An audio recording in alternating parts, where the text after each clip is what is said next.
किला road पर मजलिस का जल्द से हालात हाजरा।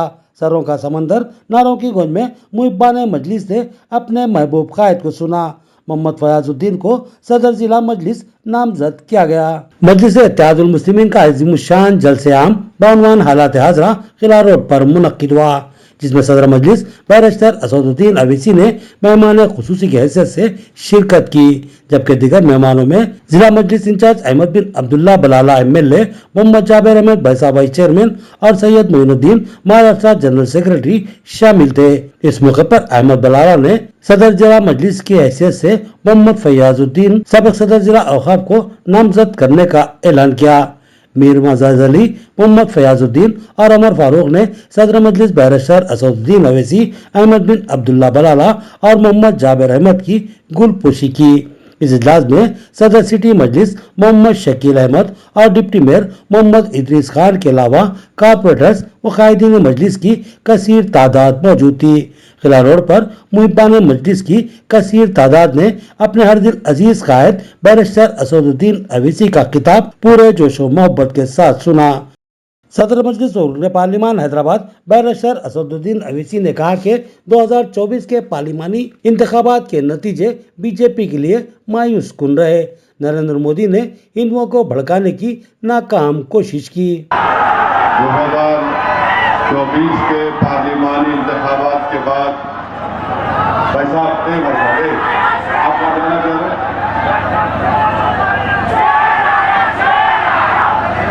इंतखाबात के नतीजे आए, उसके बाद बीजेपी इन नतीजों को देखकर परेशान हो गई। पार्लिमानी इलेक्शन से पहले नरेंद्र मोदी ये कह रहे थे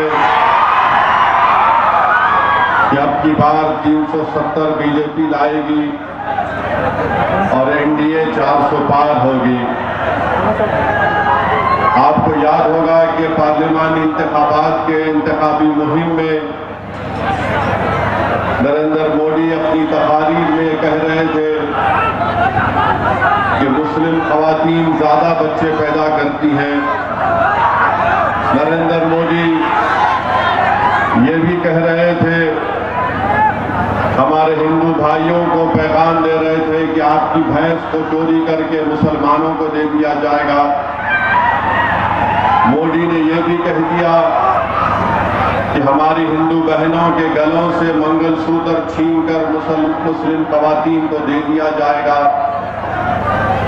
हत्तल इम्कान कोशिश नरेंद्र मोदी ने की कि मुसलमानों का खौफ पूरे मुल्क में पैदा किया जाए और भारत के हमारे हिंदू भाइयों को ये पैगाम दिया जाए कि अगर कोई मुसलमानों को रोक सकता है तो बीजेपी और मोदी है।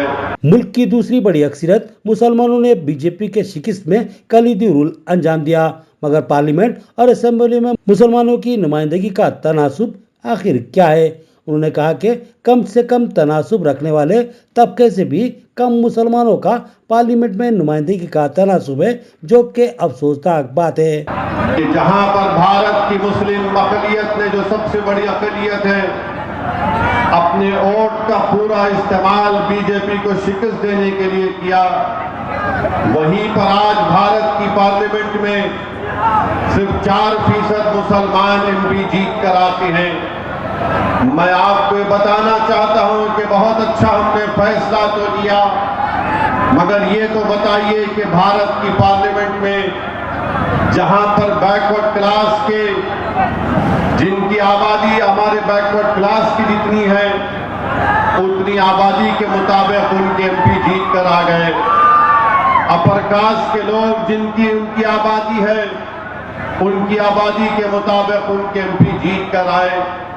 अगर भारत की पार्लियामेंट में अगर किसी एक तबके की नुमाइंदगी नहीं है उनकी आबादी के मुताबिक तो वो मुसलमान है। मजलिस का मानना है कि मुसलमान मुल्क में जब तक सिर्फ वोट डालने, नारे लगाने और कायदीन के आगे पीछे घूमने वाले बने रहेंगे, उन पर मसाब व आलाम का सिलसिला जारी रहेगा।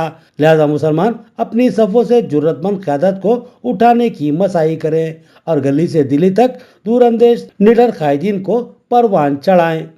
मजलिस इत्तेहादुल मुस्लिमीन का पैगाम यही है कि जब तक भारत में मुसलमानों की सियासी क़यादत मजबूत नहीं होगी, जब तक भारत में मुसलमान सिर्फ वोट डालने वाले बनकर रहेंगे, तो याद रखो तुम्हारी शरीयत पर भी खतरा रहेगा, तुम्हारी मस्जिदों को भी लोग नुकसान पहुंचाने की बातें करेंगे, तुम्हारे मदरसों पर हमले होंगे, हमारी बच्चियों के हिजाब पर हमला होगा, हमारे चेहरे पर दाढ़ियों पर हमले किए जाएंगे, हमारी शनाख्त को मिटाया जाने की कोशिश की जाएगी। इसीलिए मैं बार बार यही कहता हूं कि यकीनन वतन हमारा और हमेशा हमारा वतन रहेगा, मगर याद रखो भारत के मुसलमानों, अगर आप सिर्फ वोट डालने वाले बनकर रह जाएंगे तो फिर आपकी तकलीफ में कमी नहीं होगी,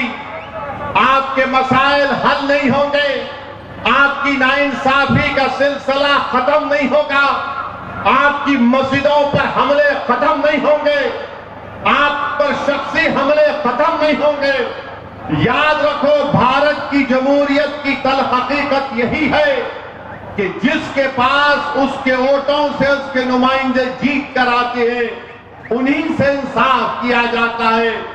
आज हम सिर्फ वोट डालने वाले बनकर रह गए, हम सेकुलरिज्म जिंदाबाद के नारे को लगाते हैं, हम किसी को वोट डालकर उसके गले में फूल का हार पहना देते हैं और दिल में ये उम्मीद करते हैं कि ये मेरी तकलीफ को महसूस करेगा, ये पार्लियामेंट और असेंबली में मेरी आवाज बनेगा। मगर बताओ, तुम जानते हो, तुम गवाह हो नौजवानों, पिछले 10 साल से जब से नरेंद्र मोदी की हुकूमत है, जब कभी भी मुसलमानों पर नाइंसाफी की बात उठी, जब कभी भी मुसलमानों के खिलाफ कॉन्स्टिट्यूशन के खिलाफ कानून बनाया गया, ट्रिपल तलाक का कानून हो, CAA का कानून हो, UAPA का कानून हो, तुम गवाह हो नौजवानों, तुम एक को कामयाब करके भिजाए मेरे साथ इम्तियाज जलील को, तो हम और इम्तियाज जलील ने हिंदुस्तान की पार्लियामेंट के दरों दीवार को हिला कर रख दिया। हमने बता दिया कि गरीब और मजलूम मिल्लत ने हमको डालकर कामयाब किया, हम उनके वोटों से जीत कर आए हैं और हमारी जिम्मेदारी है कि हम नाइंसाफी के खिलाफ आवाज बुलंद करें। सदर मजलिस ने कहा कि हालात दिन ब दिन दगरगू और दर्दनाक बनते जा रहे हैं। लातूर में एक खातून और एक बच्चे को बेरहम दरिंदों ने गाड़ी से कुचलकर हलाक कर दिया। इन वैश्यों ने कहा कि तुम मुसलमानों, तुम्हारे साथ ऐसा ही सुलूक होगा। मेरे नौजवानों, आज आपको अपने इत्तेहाद को और मजबूत करना पड़ेगा। भारत में हम देख रहे हैं क्या हो रहा है। लातूर महाराष्ट्र में एक शख्स 2 व्हीलर पर जा रहा है, अपनी बीवी के साथ, अपने छोटे बच्चे और बेटे के साथ, रॉन्ग साइड से गाड़ी आती है, इसको टक्कर मारती है। ये शख्स कहता है कि अरे भाई, आप रॉन्ग साइड आकर हमको टक्कर मार दिए, जरा देख कर चलाना था। तो उस गाड़ी में बैठे हुए जालिमों ने कहा, तू मुसलमान है, तुझे सबक सिखाएंगे, और गाड़ी से उसकी बीवी और एक मासूम बच्चे को रोल दिया। बीवी मर गई और एक मासूम बच्चा उसका मर गया। बताओ, ये क्या हो रहा है हमारे देश में। बैरिस्टर असदुद्दीन अवैसी ने कहा कि महाराष्ट्र में इम्तियाज जलील की रैली ने सियासी ऐवानों को घबराहट का शिकार बना दिया। हुज़ूर अक़दस सल्लल्लाहु अलैहि वसल्लम की मोहब्बत से सरशार फर्जंदाने तौहीद ने ट्रैफिक निज़ाम को मुअत्तल कर दिया और इम्तियाज जलील की क़यादत में 8-10,000 गाड़ियों ने हाईवे को मफलूज बना दिया। मैंने कहा, सैयद इम्तियाज जलील, जब मजलिस ने ऐलान कर दिया एहतजाज का, जब मजलिस ने तारीख का ऐलान कर दिया, जब मजलिस इत्तेहाद अल मुस्लिमीन ने बता दिया कि औरंगाबाद से जुलूस निकलेगा, मैंने इम्तियाज जलील से कहा कि सैयद इम्तियाज जलील, जब तुमने और पार्टी ने ऐलान कर दिया, कोई आओ या ना आओ, तुम कम से कम अपनी गाड़ी में निकलो औरंगाबाद से। और दुनिया ने देख लिया कि महाराष्ट्र की तारीख में इतना बड़ा मुसलमानों का एहतजाज कभी नहीं हुआ था। औरंगाबाद से भिवंडी तक लोग बताते हैं कि 8 से 10 हजार गाड़ियों में फर्जंदाने तौहीद अपने रसूल सल्लल्लाहु अलैहि वसल्लम के गुलामी का तौफदार करने के लिए थे। दुनिया को बता रहे थे, जालिमों को बता रहे थे, मोदी और अमित शाह मोहन भगवत को बता रहे थे कि हम अपने रसूल की अजमत के लिए निकले हैं। तुम समझ रहे थे कि हम नहीं निकलेंगे।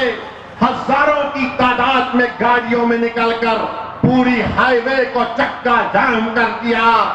दिल्ली परेशान, मोदी परेशान, अमित शाह औरंगाबाद में बैठे थे। अमित शाह को यह परेशानी लाहक हो गई कि औरंगाबाद से अगर हजारों गाड़ियों का काफिला निकलेगा तो मैं कैसे एयरपोर्ट तक पहुंच सकूंगा।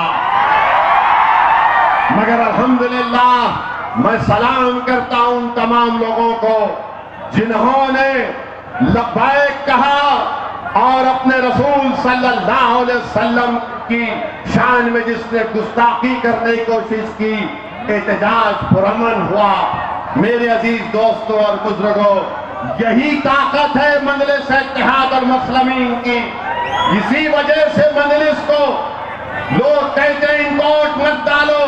अरे दुनिया ये समझ रही थी, ये तमाम महाराष्ट्र की नाम निहाद सेकुलर पार्टियां, ये शिवसेना शिंदे की, वो फडणवीस जो होम मिनिस्टर है बीजेपी का, ये समझ रहा था कि इम्तियाज को हमने हरा दिया। मगर इम्तियाज जलील ने बता दिया कि तुम इलेक्शन में पूरे मिलकर तुमने मुझको हरा सके, मगर मैं एहतजाज करने से तुम हमको रोक नहीं पाओगे। हम ताकत है हमारे पास, हम अपनी ताकत को जमहूरी तरीके से दिखाएंगे। सदर मजलिस ने गुस्ताखे रसूल नरसिंहानंद के ताल्लुक से कहा कि इसके खिलाफ मजलिस ने कल हैदराबाद कमिश्नर को शिकायत हवाले की और सख्त-तरीन दफात के तहत मुकदमा दर्ज करने का मुतालबा किया। सदर मजलिस ने सवाल उठाया कि इस मालूम के अज़ाइम और मकासद आखिर क्या हैं। वो आइंदा दशहरा से कबल इस तरह का शर्मंगेज बयान देकर क्या करना चाहता है और वो ये हरकत किसके कहने पर कर रहा है और कौन है जो इसकी पुष्टपनाही कर रहा है। ये एक शख्स जो उत्तर प्रदेश गाजियाबाद में बैठकर अपना वीडियो जारी करके रसूलुल्लाह सल्लल्लाहु अलैहि वसल्लम की शान में गुस्ताखी करने की कोशिश किया। मजलिस ने कल हैदराबाद पुलिस कमिश्नर से जाकर मुलाकात की। हमने कहा कि इसके खिलाफ एफआईआर होना चाहिए। बताइए आप, मैं हमारे हिंदू भाइयों से कहना चाह रहा हूं, जो आज भी हमारे देश में ऐसे दलित हमारे भाई हैं, ऐसे बैकवर्ड क्लास के हमारे भाई हैं जो आज भी सेकुलरिज्म पर, सही सेकुलरिज्म को मानते हैं। बताइए, दशहरा आ रहा है, ये कौन है ये शख्स, किसके इशारे पर ये हमारे नबी और रसूल सल्लल्लाहु अलैहि वसल्लम की शान में बकवास करता है? कौन है ये शख्स जो कह रहा है कि मैं मोहम्मद सल्लल्लाहु अलैहि वसल्लम का एफिजी बनाकर उसको जलाऊंगा? कौन है ये शख्स जो कह रहा है कि शेर खुदा हजरत अली का एफिजी बनाकर जलाऊंगा? सदर मजलिस ने कहा कि भारत के हिंदुओं को मुसलमानों से खतरा नहीं और मुसलमानों को भी हिंदुओं से कोई खतरा नहीं। अलबत्ता हिंदू, मुस्लिम, सिख, ईसाई, दलित, आदिवासी और तमामी तबकात को अगर किसी से खतरा है तो वो मोदी, अमित शाह और मोहन भगवत और उनके आलाकारों से है। न भारत के हिंदुओं को खतरा है, न भारत के मुसलमानों को कोई खतरा है। हाँ, एक खतरा भारत के मुसलमानों को, हिंदुओं को, दलितों को, आदिवासी ईसाइयों को है वो किससे है? नरेंद्र मोदी और मोहन भागवत से खतरा है। हमको खतरा तुमसे है। सदर मजलिस ने कहा कि हिंदुओं को मुसलमानों से डराने वाले मोहन भागवत को चीन से खतरा क्यों महसूस नहीं होता। चीन ने हिंदुस्तान की 2000 स्क्वायर किलोमीटर अराजी पर कब्जा कर लिया, मगर मोदी और मोहन भागवत चीन के खिलाफ बोलने से घबराते हैं और खामोश है तो क्यों? और मोहन भागवत सुनो, चीन भारत की 2000 स्क्वायर किलोमीटर पर कब्जा करके बैठ गया और मोदी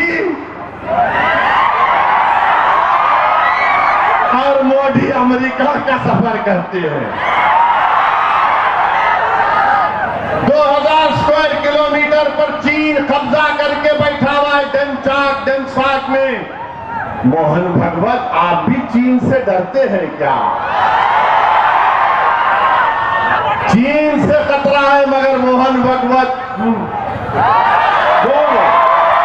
हिंदुओं को खतरा है। अबे चीन कब्जा करके बैठा है, उसकी बात नहीं करेंगे। सदर मजलिस ने वक्फ अमेंडमेंट बिल के खौफनाक अजायम के ताल्लुक से बताया कि इस बिल के जरिए एक ऐसा कानून लाया जा रहा है जिसके जरिए औकाफी उमूर में अगयार की मदाखलत होगी और हुकूमत मनमानी तरीकों से औकाफी जायदादों को छीन लेगी और सवाल करने का किसी को भी हक नहीं रहेगा। लिहाजा जागो मुसलमानों और हालात की नजाकत को महसूस करो। जो प्रॉपर्टी मेरी है मैं वक्फ कर सकता हूँ, मैं किसी की प्रॉपर्टी जायदाद लेकर वक्त नहीं कर सकता। नरेंद्र मोदी अब क्या कर रहे हैं इस बिल में? मोदी ये कह रहे हैं कि वक्फ में वक्फ का यूजर है। ये बिल ये लाकर कह रहे हैं कि वक्फ का यूजर खत्म हो जाएगा।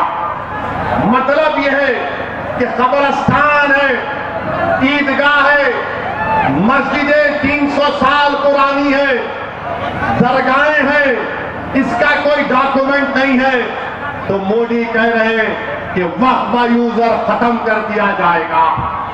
जब मैं ये कहा कि वक्फ का यूजर खत्म करके मुसलमानों की जायदादों को, मस्जिदों को, खानकाहों को, दरगाहों को, मस्जिदों को, कब्रिस्तानों को छीनने की साजिश हो रही है, तो लोग मेरी बात का यकीन नहीं कर रहे थे।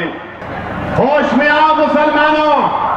जो मुसलमान मोदी के इस लाए हुए बिल की तायीद कर रहे हैं, मैंने अपनी तहरीर में कहा था कि जब तुम्हारे बाप दादाओं की कब्रों को मिसमार कर दिया जाएगा तब तुमको तकलीफ होगी।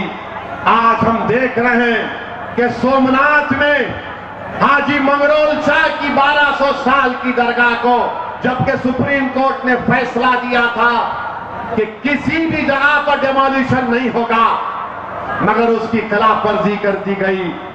ये वक्फ का बिल जो मोदी ला रहे हैं, वक्फ का यूजर खत्म करके मस्जिदों को, अब आपसे जाकर अगर कोई पूछेगा कि दिल्ली की जामा मस्जिद का कागज लाओ, दिल्ली की जामा मस्जिद का कागज कहां से मिलेगा? पार्लियामेंट के सामने मस्जिद है, उसका कागज नहीं मिलेगा। हैदराबाद की मक्का मस्जिद है, उसका कागज नहीं मिलेगा। तो मोदी चाहते हैं कि जिस तरह गुजरात में 1200 साल पुरानी हाजी मंगरोल शाह की दरगाह को शहीद कर दिया गया, मिसमार कर दिया गया मस्जिदों के साथ, वही हाल पूरे भारत में अगर ये बिल कानून बनता है तो करना चाहते हैं। आप बताओ, वक्फ बोर्ड में गैर मुस्लिम को क्यों मेंबर बनाना चाहते हैं मोदी? इसलिए बनाना चाहते हैं कि जब वक्फ बोर्ड में गवर्नमेंट अपॉइंट करेगी गैर मुस्लिम को, तो वक्फ बोर्ड को किसी भी प्रॉपर्टी को 5 साल के लिए डायरेक्ट मैनेजमेंट में लेने का इख्तियार है। तो मोदी चाहते हैं कि डायरेक्ट मैनेजमेंट के नाम पर लेकर मुसलमानों से उन तमाम जायदादों को छीन लिया जाए।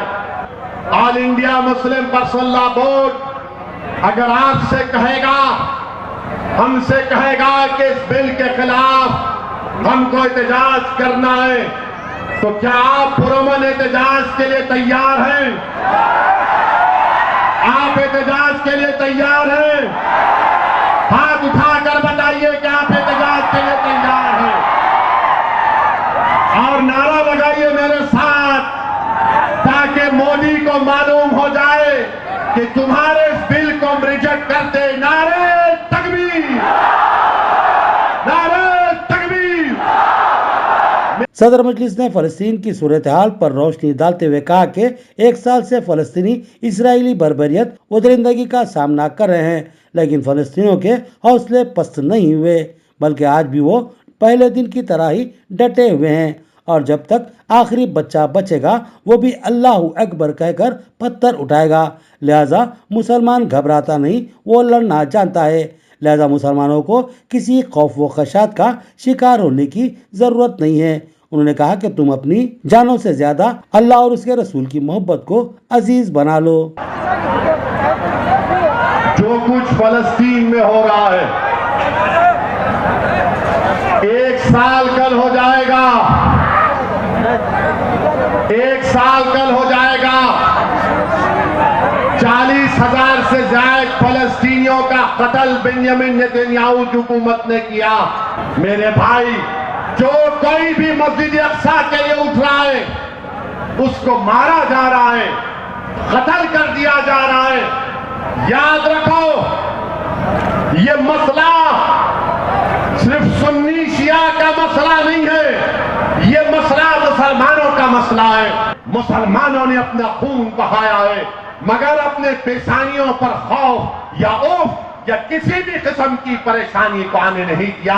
हम सलाम करते हैं उस सरजमीन के फलस्तीनियों को, हम सलाम करते हैं वहां के मुजाहिदीन को, हम सलाम करते हैं वहां की माओ को, हम सलाम करते हैं वहां के नौजवानों को, हम सलाम करते हैं वहां के मासूम बच्चों को जो आज रो रहे हैं, अपने माँ बाप को तलाश कर रहे हैं।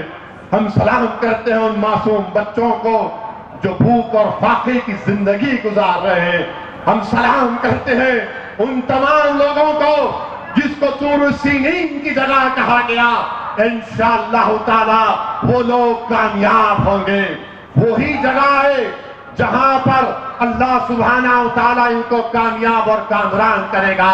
अरे जालिम शैतान बेंजामिन नेतन्याहू, तो अगर ईरान में इस्माइल हनिया को मार सकता है उस जगह पर, तो तूने 40,000 मासूम फलस्तीनियों को क्यों मारा? अगर तूने बेरूत में एक उस लीडर को मार दिया, तो तूने बेरूत में 12 लाख लोगों को बेघर क्यों किया? क्या तुम फलस्तीनियों के लिए दुआ करोगे? क्या तुम मस्जिद अक्सा के लिए दुआ करोगे? क्या तुम बैतुल मुक़द्दस के लिए दुआ करोगे? क्या तुम डरोगे जालिमों से? क्या तुम जालिमों से डरोगे? क्या तुम मौत से डरोगे? तुम अल्लाह से डरोगे? तुम अल्लाह से डरोगे? तुम किससे मोहब्बत करोगे? तुम रसूलुल्लाह सल्लल्लाहु अलैहि वसल्लम से मोहब्बत करोगे। तुम करोगे ना कमली वाले से मोहब्बत?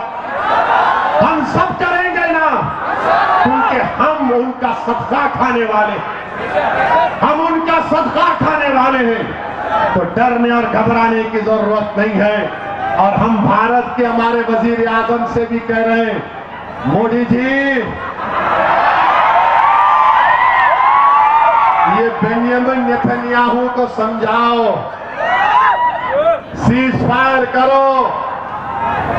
15 लाख फलस्तीनी बेघर हो गए, मगर मैं देखा हूं उनके हौसलों को, ये मौत से डरने वाले नहीं हैं।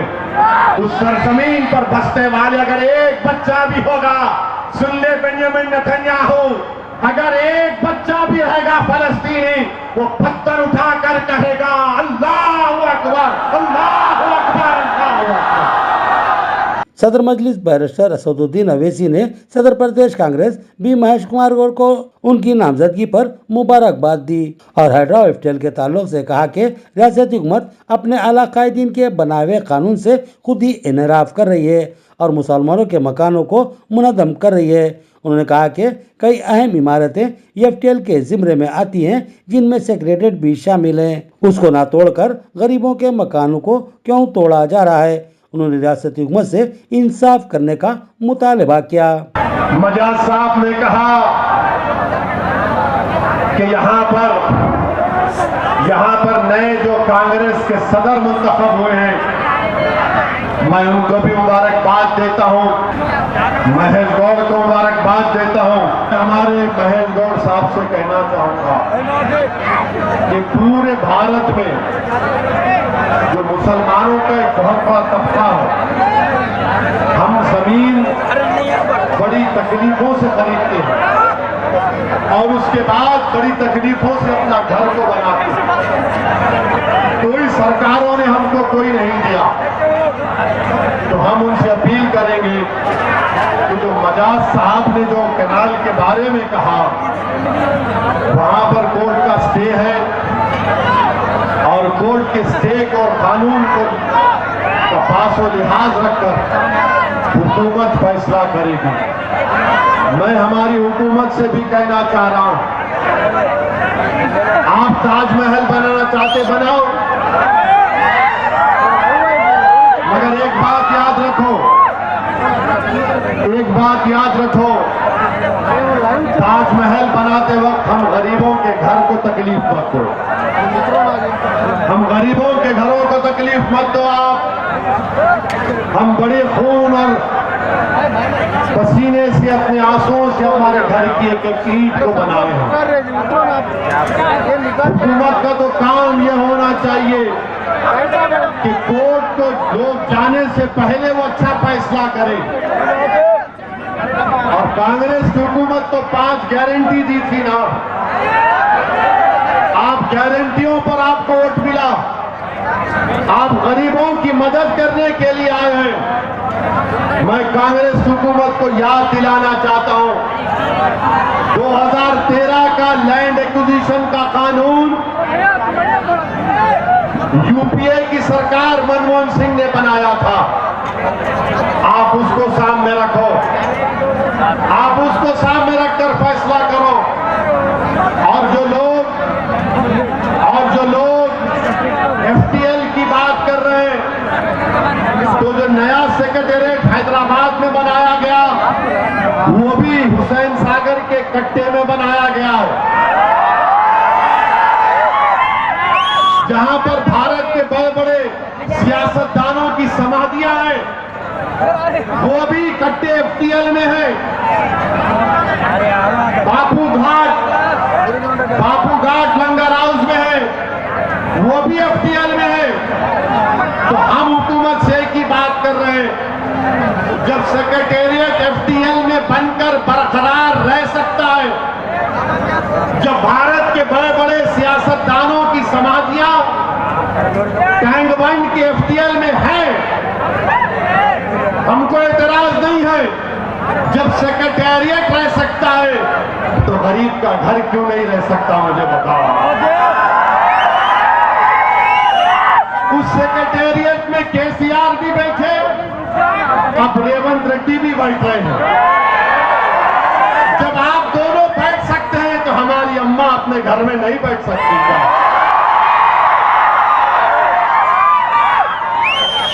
जब वो सेक्रेटेरिएट एफटीएल में है, तो मेरे भाई, जहां पर हुकूमत फैसले करती है, वो खुद लेक बेड में है, तो आप हमारे बेड को क्यों छीनना चाह रहे हैं?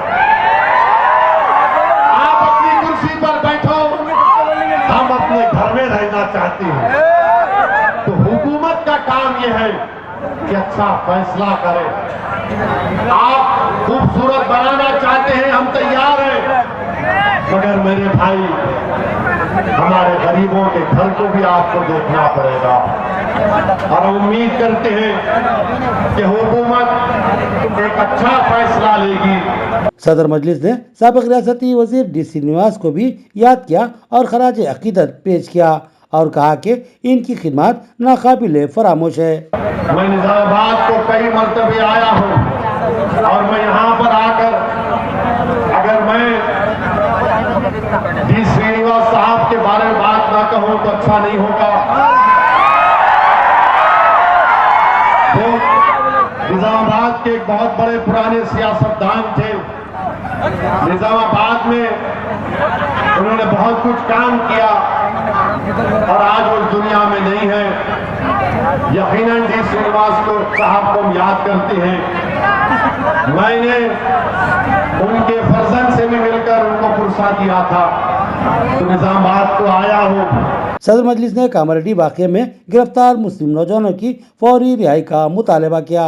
तो मेरी आपसे रवन गुजारिश ये है कि मजलिस को निजामाबाद में मजबूत करिए और हम हुकूमत से ये मुतालबा करते हैं कि कामारेड्डी में जो बच्चे गिरफ्तार हुए हैं उनको जल्द से जल्द हुकूमत रिहा करवाए। सदर मजलिस ने जैनूर के फसादात को मुनज़्ज़म व मनसूबाबंद करार दिया और तमाम मुतासिरा खानदानों को बिला लिहाज मजहब व मिलत मुआवजा देने की ख्वाहिश की। जैनूर में जो फसाद हुआ वो एक मनसूबाबंद तरीके से हुआ। हम चीफ मिनिस्टर से मिले और उनसे कहा कि पुराना आदिलाबाद, पुराना निजामाबाद, पुराना रंगारेड्डी डिस्ट्रिक्ट, पुराना महबूब नगर, इन 4-5 पुराने जिलों में जहां पर कम्युनल वायलेंस की हिस्ट्री है वहां पर बेहतरीन पुलिस ऑफिसर का तफर्रुल करवा, constable, SI, CI, DSP, SP, ASP से लेकर बेहतरीन लोगों को रखवा। बीजेपी यही चाहती है गड़बड़ होना, तो बीजेपी आरएसएस के एजेंडे में नाकाम करना है, तो अच्छे और स्ट्रिक्ट पुलिस ऑफिसर्स का तफर्रुल करना जरूरी है। हम उम्मीद करते हैं कि गवर्नमेंट मजलिस की इस तजवीज को कबूल करेगी और जैनूर में हिंदू, मुसलमान और आदिवासियों का जो नुकसान हुआ है, कलेक्टर रिपोर्ट बनाकर भेजा है 16 करोड़ का नुकसान हुआ, तो हम तेलंगाना की हुकूमत से मुतालबा करते हैं कि हर किसी मजहब का नुकसान हुआ गवर्नमेंट उनको कंपनसेशन दे और उनको देकर उन गरीबों की मदद करे। और हम चाहते हैं कि जैनूर में आदिवासियों और मुसलमानों में एक पुरअमन फिजा पैदा हो, वहां पर डर और खौफ का माहौल ना हो। और हम ये चाहते हैं कि जो लोग, जो ताकतें वहां पर जहर फैला रही हैं, हम हुकूमत से इस बात का मुतालबा करते हैं कि जहर फैलाने वालों का इलाज करो। सदर मजलिस ने महाराष्ट्र में मजलिस की कामयाबी के लिए दुआ करने की ख्वाहिश की और कहा कि मजलिस जीतेगी तो गुस्ताखों को नकील डालेगी। उन्होंने मजलिस को वोट देने के लिए रिश्तेदारों को फोन करने की निजामाबाद के लोगों से ख्वाहिश की। महाराष्ट्र में मजलिस इत्तेहादुल मुस्लिमीन की कामयाबी के लिए दुआ करिए कि महाराष्ट्र में मजलिस इत्तेहादुल मुस्लिमीन के बड़ी तादाद में एमएलए जीत कर आए और इंशाअल्लाह जिस तरह मोदी हरियाणा और कश्मीर में बाय बाय हो रहे हैं, महाराष्ट्र में भी गुड बाय हो जाएंगे। मजलिस के एमएलए जीतेंगे इम्तियाज की क़ियादत में और उसके बाद अगर कोई चिरकुट कुछ बोलेगा तो फिर ठीक नहीं होगा। तो आप कितनों के रिश्तेदार महाराष्ट्र में हाथ उठाओ, ये थोड़ी तादाद है तुम लोग। जरा एक फोन मिला के बोलना,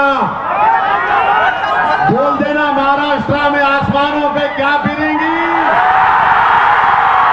महाराष्ट्र के आसमानों में क्या दिखेगा, जरा फोन करके बोल देना। वाखिर दावा अल्हम्दुलिल्लाह रब्बिल आलमीन। अस्सलाम वालेकुम।